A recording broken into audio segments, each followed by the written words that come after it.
Est-ce que perdre du poids conditionne l'amour de soi? C'est vrai que lorsqu'il s'agit de poids, de relation à son corps, d'amour de son corps, c'est quand même extrêmement lié avec cette idée de poids.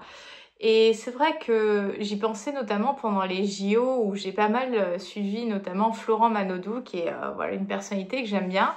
Et il y avait cet article qui disait que c'était je sais plus, ce gorille de 100 kilos. Et je me suis dit, mais en fait, Florent Manodou, je pense qu'il s'en fiche de faire 100 kilos. Et je pense que toi, si tu avais, alors on est des femmes, mais en tout cas, toi, si tu avais le corps de Florent Manodou et que tu pesais 100 kilos et que tu étais voilà, musclé comme lui, en fait, c'est pas tant le poids sur la balance qui conditionnerait l'amour de toi. Donc c'est vrai qu'on est tellement focalisé sur cette idée de poids. Alors, je ne dis pas que le poids n'est pas une donnée importante, mais elle est surtout une donnée incomplète. En tant que femme, on va beaucoup conditionner le rapport à son corps, le rapport à cet amour de son corps en lien avec l'apparence de son corps et notamment son poids. Et j'avais vraiment envie de parler de ça, notamment par rapport à ma récente, je mets des guillemets, transformation physique. Alors, peut-être que tu l'as pas remarqué, mais c'est vrai que depuis le mois de juin, j'ai reperdu du poids. Ça fait un peu plus d'1 an que j'ai démarré la musculation et je trouvais intéressant de te partager un petit peu mes apprentissages et poursuivre aussi, parce que ce n'est pas le premier épisode que je fais sur le poids, sur le corps, sur le sport. Donc voilà, je me suis dit que j'allais un petit peu combiner tout ça dans cette vidéo, sachant que vous m'aviez aussi posé des questions par rapport à cette perte de poids. Donc le but, c'est aussi de pouvoir vous répondre.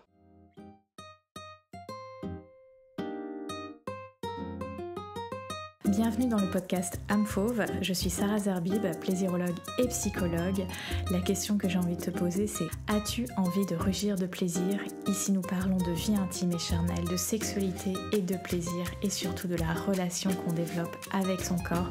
Bref, toutes les clés pour t'épanouir dans ta vie intime et sentimentale, quel que soit ton âge, ta morphologie et ton statut relationnel. Alors, écoute bien ce qui va suivre et surtout, abonne-toi au podcast.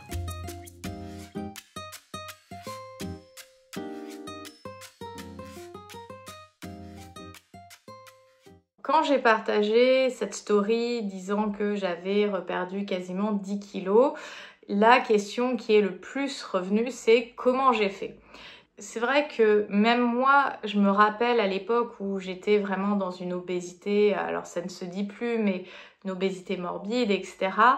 Tu cherches la solution miracle. Tu penses qu'il y a une solution un petit peu magique parce que tu es dans un état d'esprit et un moment émotionnel qui frôle le désespoir.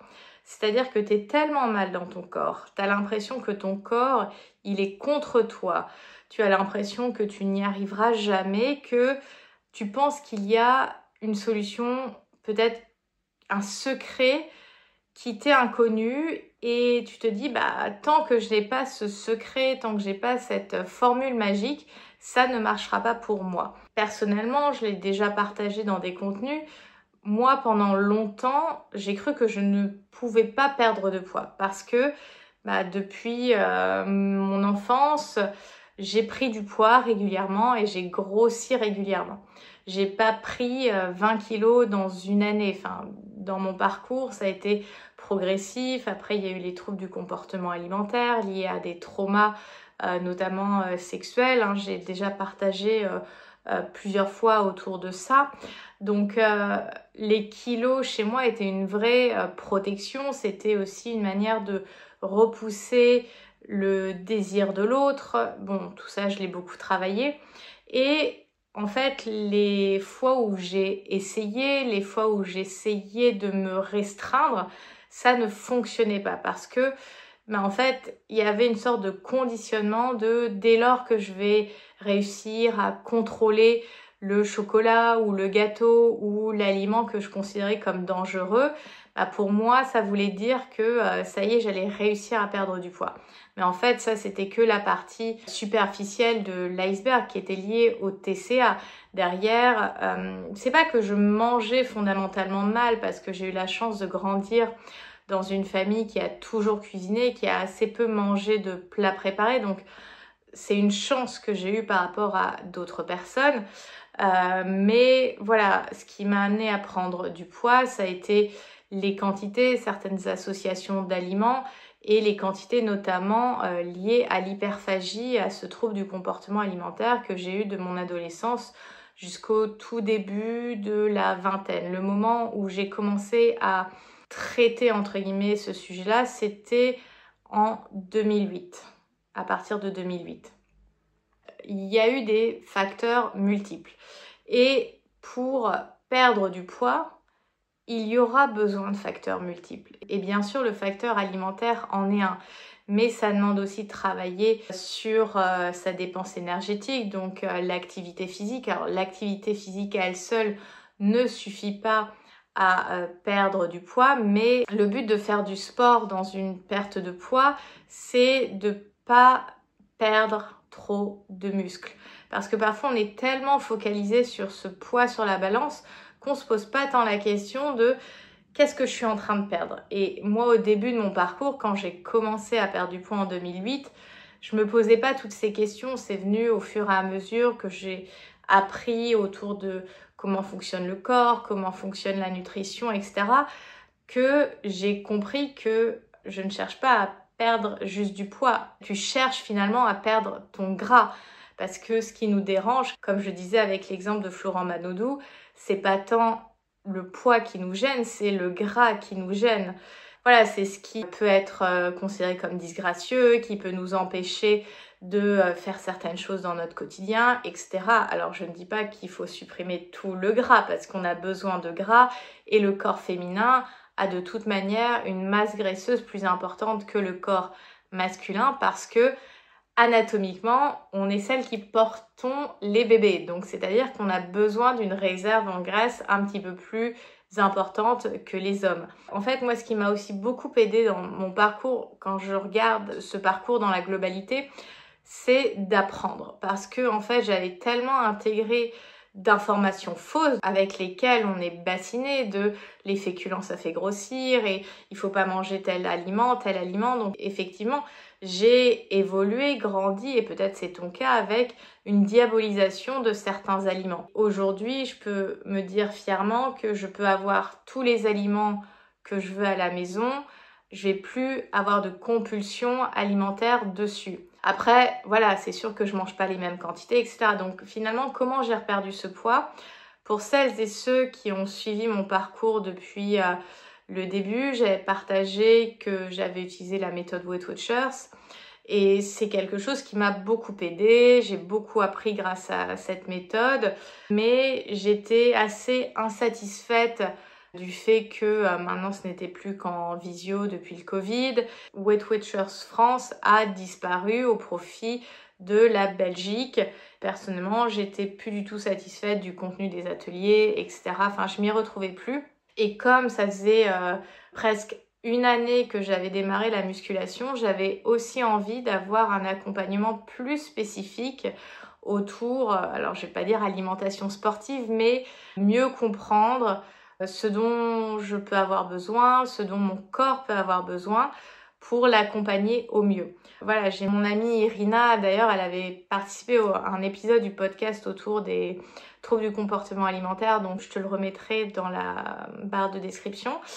Elle avait eu recours à une diététicienne, donc je lui ai demandé son contact parce que j'étais à un moment personnel où je me sentais un petit peu démunie. Je ne comprenais pas ce qui se passait, je continuais de manger équilibré, j'avais besoin d'un œil extérieur parce que parfois, même si tu sais, tu peux avoir besoin d'un œil extérieur parce que tout simplement, tu es la tête dans ton guidon, tu penses bien faire et c'est pas que tu fais mal, mais d'avoir un œil extérieur, d'avoir un œil neuf, ça permet de pointer des choses que toi, tu ne repères plus comme étant un sujet ou peut-être un frein dans la destination vers laquelle tu veux aller.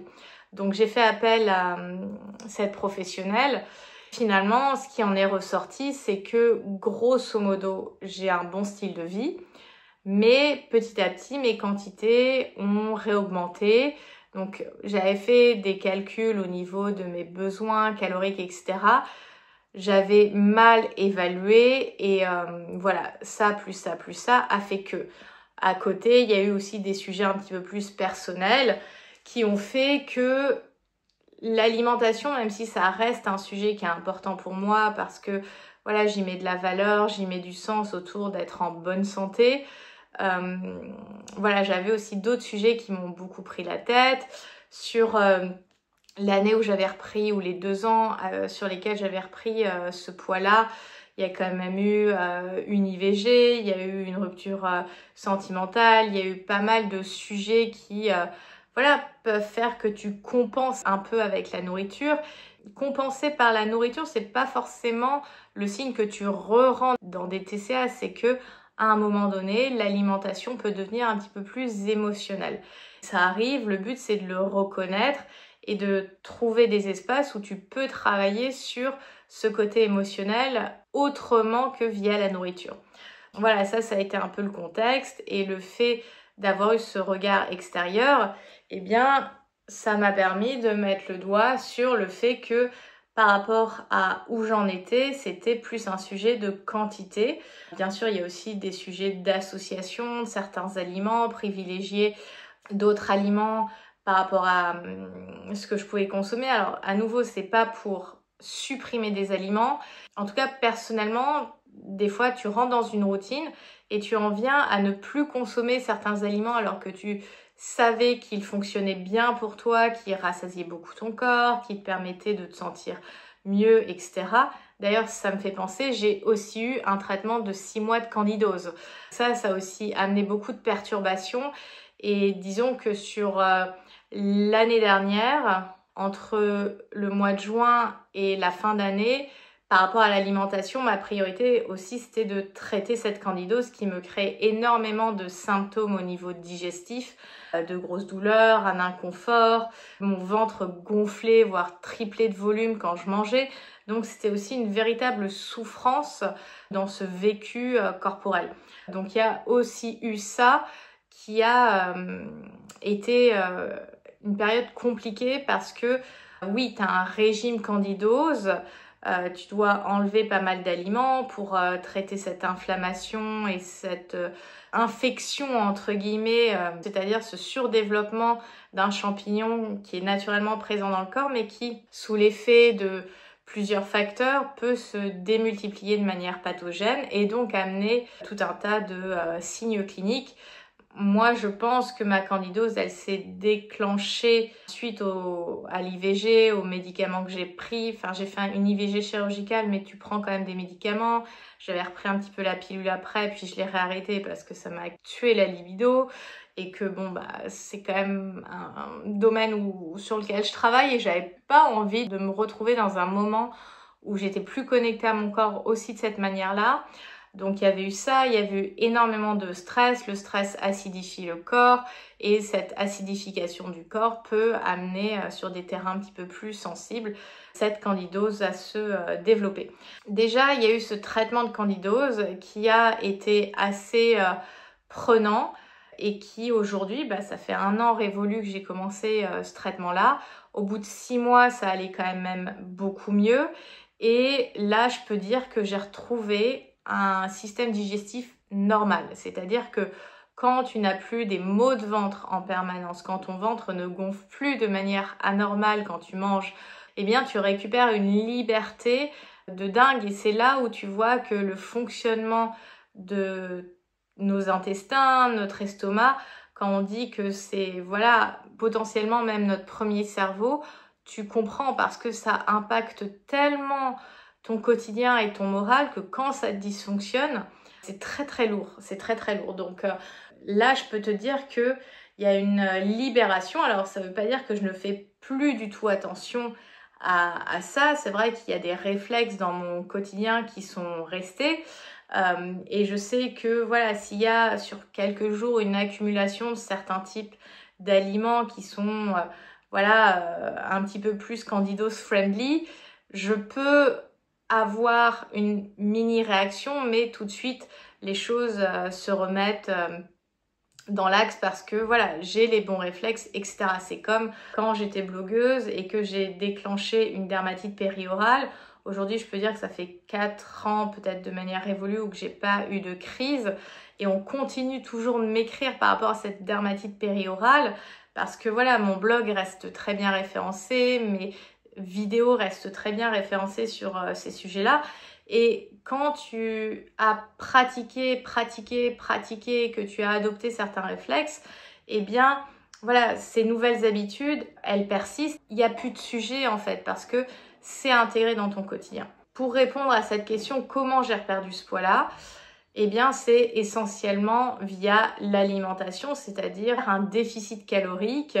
Après, moi, personnellement, je fais un déficit léger, c'est-à-dire que ma diététicienne voudrait potentiellement qu'on aille un petit peu plus vite, mais moi, je préfère aller plus tranquillement parce que j'ai pas envie de me sentir trop restreinte. Je suis quelqu'un qui aime toujours cuisiner. Je reste quelqu'un de gourmand et de gourmet, donc voilà, le but c'est pas que je me sente dans quelque chose qui m'étrique en fait. Ça, c'est quelque chose avec lequel je fonctionne pas du tout. Quand on cherche à trop m'imposer de règles, de restrictions, j'ai mon côté rebelle, scorpion, qui sort à 2000% et je vais faire tout le contraire. Donc en fait, j'ai pas de problème avec un côté discipline dans le quotidien, mais j'ai besoin de la choisir. Et j'ai besoin de faire en sorte qu'elle soit tenable parce que le but de cette démarche, c'est de faire aussi que sur du long terme, mon poids se stabilise. Mon but, c'est vraiment de penser long terme. Donc, à la rigueur, ça me dérange pas de mettre le double de temps pour perdre ce que je veux perdre, mais je veux que ça soit fait de manière durable. Je n'ai pas non plus envie de brusquer mon corps parce que je pense que c'est important de respecter le rythme de notre corps, de lui faire confiance parce que quand on le maltraite, quand on y va trop fort, quand on est en lutte contre lui, finalement, il va pas être notre meilleur ami et lui, il va pas nous faire confiance parce que on attend toujours beaucoup de choses de notre corps. On veut toujours qu'il réponde au doigt et à l'œil, qu'il réponde comme nous on a envie. Donc en fait, on demande à notre corps d'être là pour nous. Mais est-ce que la réciproque, elle est vraie? Est-ce que notre corps peut compter sur nous? Est-ce qu'on est là pour notre corps? Et très souvent, cette partie de la question, la réponse, elle est négative. On n'est pas là pour lui. On n'est pas là pour le soutenir, pour lui apporter ce dont il a réellement besoin. Mais nous, on est très exigeantes et exigeants avec lui. Donc, je pense que c'est important de voir ça comme un écosystème et de se dire, ok, je souhaite que mon corps soit là au rendez-vous pour moi. Et est-ce que la réciproque peut se vérifier? Est-ce que je suis là aussi pour mon corps? Et ça ne veut pas dire que même moi, il y a des moments, je ne suis pas toujours au rendez-vous de mon corps. Par exemple, le moment où je ne suis pas toujours au rendez-vous de mon corps, c'est dans la case sommeil. Et je sais que un des freins, entre guillemets, encore actuels par rapport à ma perte de poids, c'est cet aspect sommeil. Le sommeil, c'est un élément hyper important dans la perte de poids et je le constate systématiquement. Je le constate, les moments où je dors moins, quand je dépasse le 23h30, eh bien, mon corps me dit, bah ok, tu me mets en mode survie, bah je vais garder en fait. Je vais pas me délester d'un certain poids parce que tu me mets dans des conditions qui me poussent à être en mode survie. Dans ce processus de perte de poids que j'ai entamé depuis 2008, finalement, il y a aussi toute cette exploration, cette compréhension, cette relation que je suis venue à développer, à cultiver avec mon corps. Ça veut pas dire qu'on est toujours in love l'un avec l'autre, mais en fait, c'est pas ça la chose la plus importante. Finalement, on nous a donné un corps dans cette vie. Tu as ton corps, j'ai mon corps, le voisin, la voisine a son corps. J'ai cette responsabilité de mon corps. Qu'est-ce que je décide d'en faire? J'ai pas besoin de l'aimer nécessairement, mon corps, pour être responsable correctement de lui. L'amour, ça peut venir après, mais est-ce que je prends réellement mes responsabilités dans cette relation et face à ce corps qui m'a été confié? On peut pas tout contrôler. Le but, c'est pas d'être dans un contrôle ultime et de développer même de l'orthorexie ou que sais-je, mais le but, c'est de se dire, ok, je suis responsable de mon corps, comment je fais au mieux? Et mon mieux du jour, ça sera peut-être pas mon mieux du lendemain, du surlendemain, mais en tout cas, d'être dans cette tendance de faire au mieux. Et faire au mieux, ça veut pas dire être dans la perfection. Je veux dire, il y a plein de fois où j'aimerais bien faire mieux et entre guillemets contrôler plus, mais j'ai aussi beaucoup appris à me détacher de ce contrôle-là. Le but, c'est vraiment de faire au mieux, d'essayer... Non, c'est même pas d'essayer, c'est de faire au mieux, de faire comme il nous semble plus juste pour nous en fonction de l'état de mon corps, mon état psycho-émotionnel, etc. pour donner les meilleures réponses sur le moment. Et ça veut pas dire qu'on aura les meilleures réponses sur le moment, mais en tout cas, c'est cette tendance. Donc, comment j'ai reperdu ce poids-là? Ça a été un déficit calorique que je souhaite continuer parce que j'ai pas totalement atteint le poids le plus bas que j'avais atteint il y a quelques années. Donc, je suis à quelques kilos, je suis à 5 kilos du poids le plus bas, même pas, attends, 5, non, 4 ou 3 kilos du poids le plus bas que je faisais il y a, c'était en 2022, avant mon ex Alex. Ça, c'est mon premier objectif, qui est de revenir à ce poids-là. Et puis, après, j'ai un deuxième objectif qui est de perdre encore un certain nombre de kilos. J'ai pas envie de le mentionner nécessairement dans la vidéo parce que c'est quelque chose d'assez intime et en fait, au-delà d'un poids, moi ce qui m'intéresse c'est plutôt une taille de vêtements et aussi certaines sensations dans mon corps, une certaine silhouette, etc. Donc le poids finalement, c'est une donnée assez, comme je disais, incomplète, elle est partielle. Voilà, moi je mets aussi des marqueurs à d'autres endroits, des marqueurs qui m'appartiennent, qui sont en phase avec, voilà, des choses, des expériences finalement que j'ai envie de me faire dans cette vie. Je mange de tout et c'est vrai que j'ai longtemps été végétarienne, à manger vraiment que du tofu, œufs, légumineuses. L'année dernière, j'avais commencé à réintégrer un petit peu de poisson. Et là, ça doit faire 3-4 mois que j'ai réintégré un petit peu de viande. Donc, je suis plus tant végétarienne que ça. J'ai quand même beaucoup dans mon quotidien de tofu et de protéines végétales. Mais maintenant, je complète aussi avec un petit peu plus de protéines animales que ces dernières années. Parce que même si tu peux avoir un très bon quota de protéines, ça demande d'en consommer quand même certaines quantités. Voilà, c'est un choix, j'observe, je prends plaisir quand même à manger ça. C'est pas tant que j'avais pas fait ce choix de végétarisme pour des questions gustatives, mais plutôt voilà des choix, on va dire écologiques. J'essaye de consommer toujours raisonnablement, de faire les meilleurs choix ou les moins mauvais choix dans mes achats alimentaires. À nouveau, je suis pas parfaite, mais voilà, je suis dans cette phase de vie où j'ai réintégré un peu plus de protéines d'origine animale. Il y a ça, et après, donc, il y a eu cette volonté, puisque ce qui m'intéresse, ce n'est pas juste perdre du poids. Et il y a un peu plus d'un an, je me suis dit, moi, ce qui m'intéresse, c'est vraiment de perdre ce gras, de penser plutôt recomposition corporelle. Et finalement, depuis que j'ai commencé ce parcours en 2008, j'ai très peu fait de musculation. J'ai fait essentiellement du cardio. La musculation ne m'a jamais vraiment intéressée.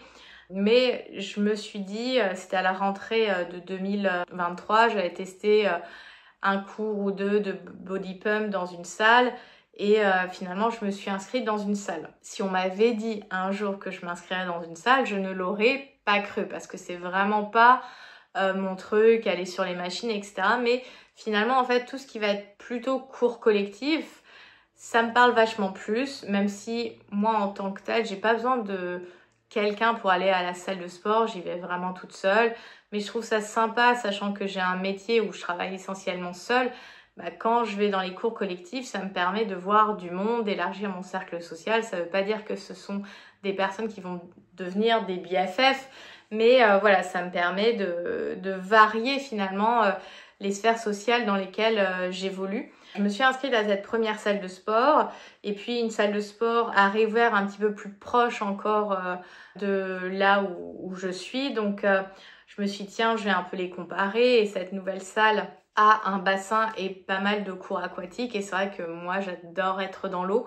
Donc voilà, j'ai délaissé l'autre salle pour aller sur cette salle-là et comme ça faisait quasiment 1 an que j'étais inscrite à cette salle et que j'y allais 3 fois par semaine, à peu près 3-4 fois par semaine, finalement j'avais validé le fait que c'était rentré dans mes habitudes et que j'allais pas juste payer un abonnement pour payer un abonnement, c'était pas juste décoratif. Donc j'avais pu le tester et j'étais plutôt confiante dans le fait de m'inscrire à cette nouvelle salle de sport. Effectivement, le fait qu'elle soit encore un peu plus proche, que les horaires soient plus étendus que l'autre salle où j'étais inscrite, fait que j'y vais encore plus. Donc là, j'ai vraiment vu mes progressions aussi en termes de musculation. Alors, pas que j'étais pas du tout musclée, mais je me suis rendu compte que voilà, je partais d'un certain niveau et quand j'ai fait mes premières séances de body pump il y a un peu plus d'1 an, donc qui est un mélange cardio et renforcement musculaire, plutôt que de le voir comme étant oh là là je suis nulle, j'ai vraiment entraîné mon cerveau à me dire ok je vois la marge de progression. Et ça c'est quelque chose que je me dis beaucoup depuis des années, c'est que oui aujourd'hui j'ai l'impression d'être... on a toujours ce jugement de nous-mêmes de genre je suis nulle. Et en fait moi je me dis vraiment toujours mais quelle marge de progression superbe qui s'étale face à moi. Par exemple, j'ai fait un pump ce matin au moment où j'enregistre cette vidéo. Aujourd'hui, je suis capable de soulever entre 10 et une dizaine de kilos. J'arrive pas encore aux 15 kilos, mais pour les squats, j'arrive à aller jusqu'à 15 kilos. Pour le développé couché, pas encore. Je tente des fois les 12-13 kilos. Mais j'ai commencé avec 5 kilos. Donc en fait, j'ai largement doublé ma charge de départ il y a 1 an. Et c'est vrai que c'est un sport et ce sont des activités finalement comme la danse qui demandent beaucoup d'humilité. C'est-à-dire que on surestime ce qu'on peut faire en 1 mois et on sous-estime ce qu'on peut faire en 1 an. Sur les séances, tu peux te cramer et te dire voilà, je vais faire ou soulever tant de kilos, mais si ça te met KO pendant 3 semaines, quel est l'intérêt? Le but, c'est vraiment plus d'y aller progressivement. Depuis un peu plus d'1 an que j'ai démarré la musculation, alors la transformation, elle est peut-être moins impressionnante que quelqu'un qui n'a pas autant de poids. Alors c'est relatif, hein, ce poids à perdre, mais je le vois au niveau de mes bras, je le vois au niveau de mes jambes. Les muscles en fait se dessinent même au niveau des fesses, moi qui à la base ai les fesses complètement plates. Alors je sais pas si un jour j'aurai des fesses rondes, mais en tout cas je vois que mes muscles prennent une forme différente. Et aussi ce que j'ai constaté, c'était lors de mon voyage à New York où on a quand même pas mal marché, monté pas mal d'escaliers. J'ai senti que mon corps était plus puissant. Donc en fait, ce qui est intéressant avec toutes ces activités et ce que je veux aussi que tu entendes, c'est de voir comment ton corps peut aussi te porter, de saisir la valeur que c'est que d'avoir un corps qui est le plus fonctionnel possible, qui te permet de vivre ta vie sans te poser 1000 questions. C'est-à-dire que ton corps te sert en fait, il te permet réellement de vivre ce que tu as besoin de vivre. Et je le dis souvent aussi en termes de sexualité, de vie intime, si on n'était pas censé vivre des choses au niveau sensoriel, grâce à notre corps, grâce à nos sens, on n'aurait tout simplement pas de corps. C'est qu'on est venu avec une enveloppe charnelle, c'est qu'on a quelque chose à vivre à travers cette enveloppe charnelle. Alors il y a un peu cette idée, mon corps est un temple, etc. Je dis pas que c'est nécessairement dans cet état d'esprit qu'il faut être, mais de voir la beauté et le côté presque magique d'avoir un corps. Alors oui, on peut expliquer par la science, par plein de choses, mais ce n'est pas parce qu'on explique d'une manière un petit peu, enfin pas un petit peu, mais scientifique, cartésienne, que ça perde de sa magie. Donc ça, c'est quelque chose aussi important pour moi de vraiment valoriser cet espace qui est mon corps. Et j'avais commencé le podcast avec cette phrase-là de est-ce que l'amour de soi, il est conditionné au poids? Pour moi, ce qui est vraiment important et ce qui va participer à cet amour personnel, à cette confiance en son corps et qui va contribuer au fait de se sentir belle ou de se sentir beau parce que finalement, alors ça peut paraître superficiel, mais en fait c'est hyper important. Je pense que c'est même vital de se trouver suffisamment belle, de se trouver suffisamment beau. Ça veut pas dire que on a zéro complexe, mais quand on se trouve suffisamment belle, quand on se trouve suffisamment beau, on va oser beaucoup plus. On va marcher différemment, on va parler différemment, on va se tenir différemment, on va habiter son corps différemment. Donc cette volonté de se trouver belle et de vouloir peut-être transformer ta silhouette, aucun problème. Mais le sujet, c'est aussi de transformer la relation à ton corps. Parce que, comme je disais, on demande beaucoup de notre corps, mais notre corps, finalement, on le laisse un peu tomber. Et le but, c'est pas que on soit supérieur, qu'il y ait une sorte de domination sur notre corps, mais c'est de se voir comme étant partenaire. Finalement, à travers l'alimentation, à travers le sport, c'est comment on devient des partenaires et surtout comment on en vient à se créer davantage d'expériences positives à travers son corps et pour son corps. C'est-à-dire qu'on est tellement focus de « mais comment je peux aimer mon corps ?» Alors que en fait, l'amour se développe avec les expériences et le temps passé ensemble. Je veux dire, ça va être un parallèle un peu grossier que je vais faire, mais les personnes qui sont les plus proches de nous, qu'on aime profondément, qui font partie de notre vie, ces relations, elles se sont développées au fur et à mesure du temps, des mois, des années, des expériences qu'on a fait ensemble, de la connaissance mutuelle qu'on a l'une de l'autre ou l'un de l'autre. Avec son corps, c'est exactement pareil. Quelle est la connaissance intime que j'ai de mon corps? Quelles sont les expériences que je propose à mon corps et quelle est l'expérience que je me propose de faire avec mon corps? Donc, tu vois, tout ce que je te partage et tout ce que j'ai mis en place depuis 2008, ce sont des pièces, des Lego finalement, qui ont permis de bâtir cette expérience qui a été davantage positive avec mon corps. Parce qu'avant, l'expérience que je me faisais de mon corps était extrêmement négative.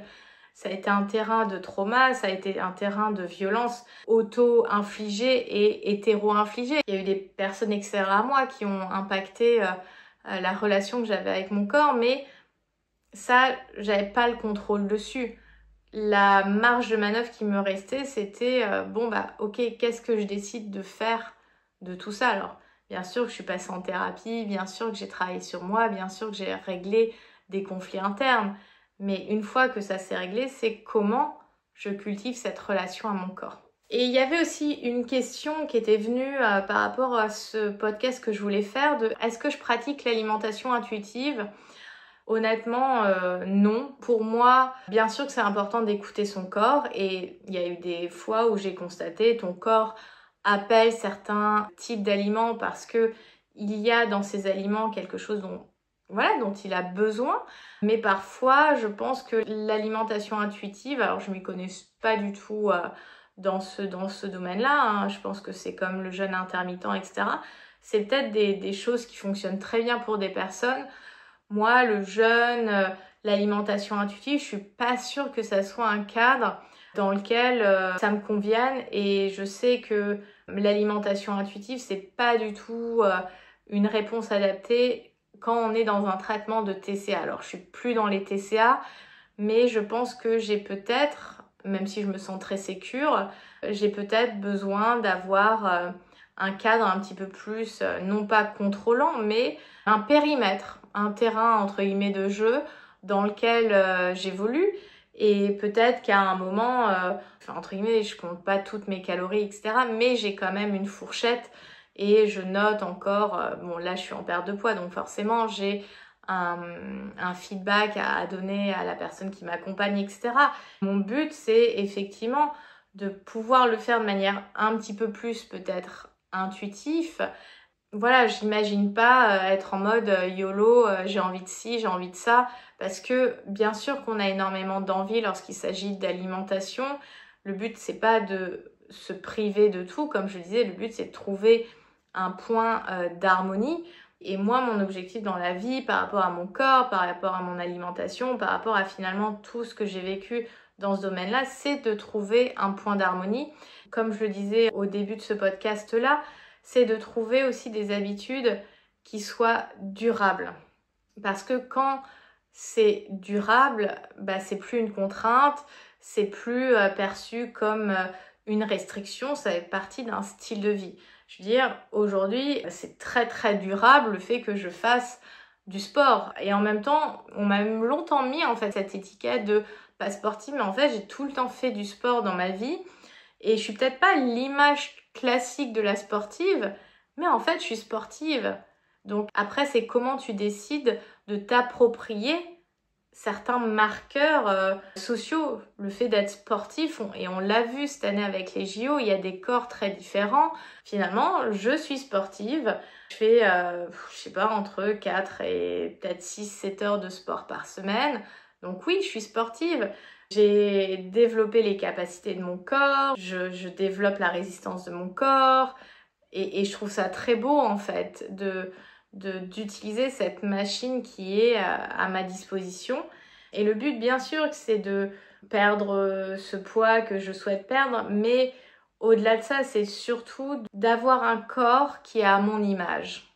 J'aime bien cette idée d'avoir un corps à son image, c'est-à-dire que je serai jamais une femme ultra mince parce que déjà, c'est pas du tout ma morphologie. Moi, j'ai des origines méditerranéennes, etc.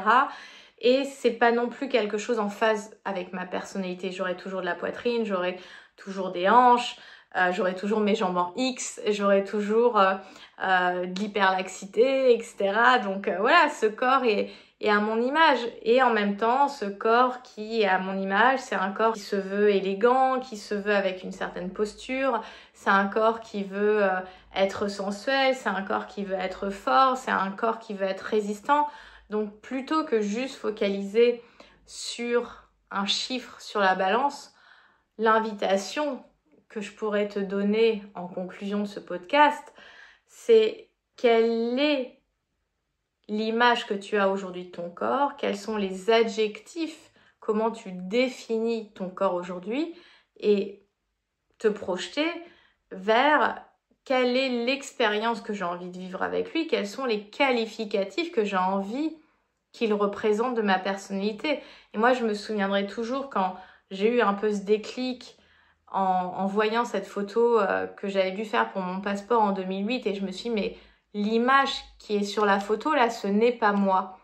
Donc ça m'a poussée à faire cette première étape d'introspection de mais qui c'est Sarah en fait? Qui est-ce que je suis? Et comment ça s'actualise à travers mon corps? Finalement, à l'époque, j'étais pas du tout autant féminine qu'aujourd'hui. Je pense que j'avais pas encore défini quelle femme j'étais. J'étais en pleine confusion, perte de repères. J'avais pas du tout de repères. Et il y a eu des étapes. La femme que je suis aujourd'hui, elle est différente de la femme que je pensais être il y a quelques années. Aujourd'hui, j'ai un peu plus un côté, on va dire, naturel. Avant, je me maquillais beaucoup plus, je me faisais une couleur de cheveux, etc.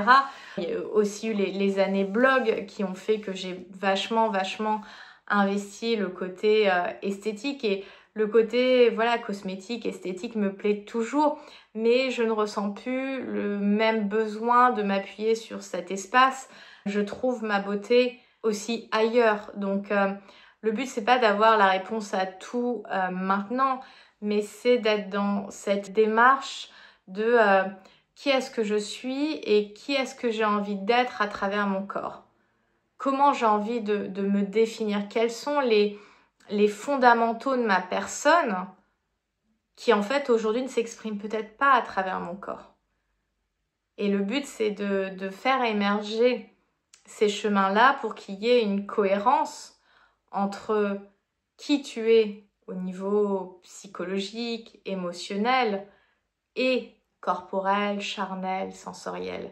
Qu'il y ait cette symbiose entre ces différentes parties de toi. C'est vrai qu'on est dans une société qui a tendance à beaucoup séparer le corps de la tête. On a grandi avec Descartes, Cogito, ergo sum, je pense, donc je suis, qui évince un peu la question du corps. Mais je pense que la question du corps, au-delà de notre société d'image qui hypersexualise le corps, qui le met en scène, le corps est la frontière, en fait, ce terrain à travers lequel on peut vivre, on peut ressentir.